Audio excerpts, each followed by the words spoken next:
Hello mga katigangers, good morning. Good morning. Almusal na naman. Kumuha ko ng maliit na, ewan ko, parang sliced bread yan eh. Kasi nahati yung isang slice, nahati. Ewan ko kung anong klaseng sliced bread yan. At saka ito, may mayonnaise. Nalalagyan ko ng honey. At saka ito, walang pang patamis ito. Linagyan ko lang ng whole milk, vitamin D milk. At saka yan lang kakain. Hindi kakain maraming wala kasing masyadong choices ng ng ito. Ito konti lang. Ayan, konti lang. Pero ang saging, tambak ang saging. Saging ni Pasing. Ayan. Marami pa dun sa taas. Ayan. Kaya lang sa akin kasi takot ako sa saging kasi nung kabataan ko, dalawang saging malalaki ang kinakain ko. Yung pala potassium pala yan. Yun ang kinokontrol ko lang. Hindi naman sinabi ng doktor ko na mag-control ako.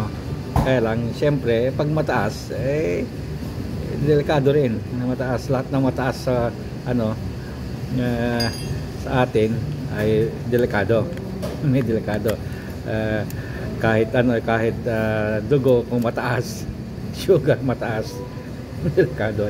Sa akin, potassium naman. Kakaiba. Kaya yung mga paborito ko noon na araw-araw kong kinakain, eto pa minsan-minsan na lang.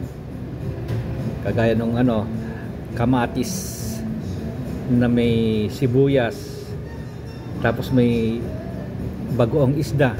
Nako, palagi yon. Pag wala na akong ganang kumain o kahit anong kainin ko, kahit lechon kawali pa, yun doon ko sinasawsaw. Yung pala yung mga tomatoes na kamatis na yan ay napakataas ng ng potassium. Sabayan ko pa ng ng avocado, banana. Puro matatamis. Tapos dito yung yung salad ko nun, spinach. Lahat yun ang pinakamataas na na potassium.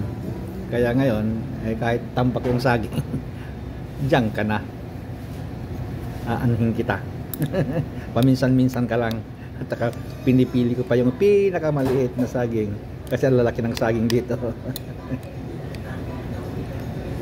Pero kahit yung kasamahan ko pag sa bahay, yung anak ko at asawa ko, pag bumibili ako ng saging doon, pipiliin ko yung maliliit kasi hindi nila kinakain yung yung buo kasi malalaki.